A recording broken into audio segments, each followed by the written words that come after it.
हर Sunday शाम का एक ही सवाल होता है कि यार अगला वीक कैसे निकलने वाला है। क्लासेस हैं, असाइनमेंट्स हैं, स्क्रिप्ट लिखनी है, वीडियो शूट करना है और तमाम सारी चीज़ों को स्टूडेंट्स या जॉब वाले जो भी अपने पढ़ाई या काम के साथ यूट्यूब को करने की कोशिश कर रहे हैं, औरों को सुनकर लगता है कि ये तो बहुत ईजी काम है, बट जब करने की बात आती है तो लाइफ एक रोलर कोस्टर राइड की तरह है। इसके पहले मेरा वीक बहुत ही रैंडमली चलता था, बस मैं फ्लो के साथ कुछ भी किए जा रहा था, बट कहीं ना कहीं ये फ्लो मुझे बर्नआउट की तरफ लेके जा रहा था। फिर मैंने एक दिन डिसाइड किया कि मुझे एक सिस्टम बनाना पड़ेगा जिसमें मैं वीकली गोल सेट करूंगा और उसे पूरा करने की कोशिश करूंगा। जिधर भी देखो सब सिस्टम की बात कर रहे हैं, बट सबसे इम्पोर्टेंट बात ये है कि ये कोई ये नहीं बता रहा कि एक परफेक्ट जो प्लान है या एक सिस्टम है उसको कैसे क्रिएट करना है। मुझे चाहिए था एक परफेक्ट सिस्टम जिसमें मुझे पता हो कि मुझे किस दिन कौन सा काम करना है और साथ ही साथ कौन सा वो दिन होगा जिसमें मुझे कोई भी काम नहीं करना है। मैं चाहता था कि हर संडे मैं अपनी पूरी वीक को डिजाइन करूँ ताकि मुझे पता रहे कि मेरे जो पूरी वीक का जो टाइम है उसका बॉस कौन है, वो मैं खुद हूँ या फिर केओस है। सबसे बड़ा चैलेंज ये है कि प्लान और सिस्टम बनाना तो बहुत ईजी है, बट जब उसे फॉलो करने की बात आती है तो it's like next to impossible thing. Planning isn't about making it look perfect, planning is all about making it real enough to work. चलो दिखाता हूँ मैं अपना पूरा वीक कैसे प्लान करता हूँ as a student and YouTuber. पहले मेरी प्लानिंग कुछ ऐसी होती थी, मंडे को मोटिवेशन है, ट्यूसडे को केओस है और वेडनेसडे को बर्नआउट, सब कुछ खत्म। एक दिन लेक्चर छूटा, दूसरे दिन शूट पोस्टपोन हुआ और तीसरे दिन पूरा प्लान ही कोलैप्स। लगा कि मेरी प्लानिंग काम नहीं कर रही है, बट सच तो ये था कि मैं प्लानिंग सही तरीके से कर नहीं रहा था। सारे ये तो बोलते हैं plan your day, plan your week, plan your month and all, but कोई ये नहीं पता था कि how to make a realistic plan that actually works.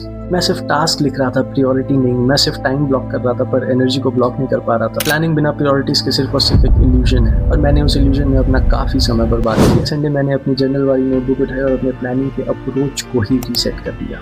अब मैं अपने वीक को 3 जोन्स में डिवाइड करता हूँ, स्टडी के, क्रिएट के और रेस्ट के जोन में। स्टडी के जोन में मैं सिर्फ पढ़ाई करता हूँ, क्रिएट के जोन में मैं सिर्फ स्क्रिप्ट लिखूंगा, शूट करूँगा जो भी, और उसके अलावा जो मेरा लास्ट रेस्ट का जोन है उसमें मैं बिना भी कोई काम किए कोई भी काम नहीं, और सिर्फ सो। अब जब मैं अपना वीक प्लान करता हूँ तो मैं फ्यूचर को नहीं कंट्रोल कर रहा होता हूँ, मैं अपने प्रेजेंट को एक डायरेक्शन दे रहा होता हूँ कि इस डायरेक्शन में ही मुझे ये सारे काम को करना है। और सबसे अच्छा पार्ट ये है कि मुझे अब लगता है कि मैं दोनों लाइफ को जी पा रहा हूँ, as a student and as a content creator वाली लाइफ। तो अगर तुम भी अपनी लाइफ प्लान कर रहे हो तो एक बहुत सिंपल सी बात याद रखना, plan to grow not to control. मैं हर वीक ऐसी वीडियोस बनाता हूँ med school, mindset, productivity, lifestyle से रिलेटेड।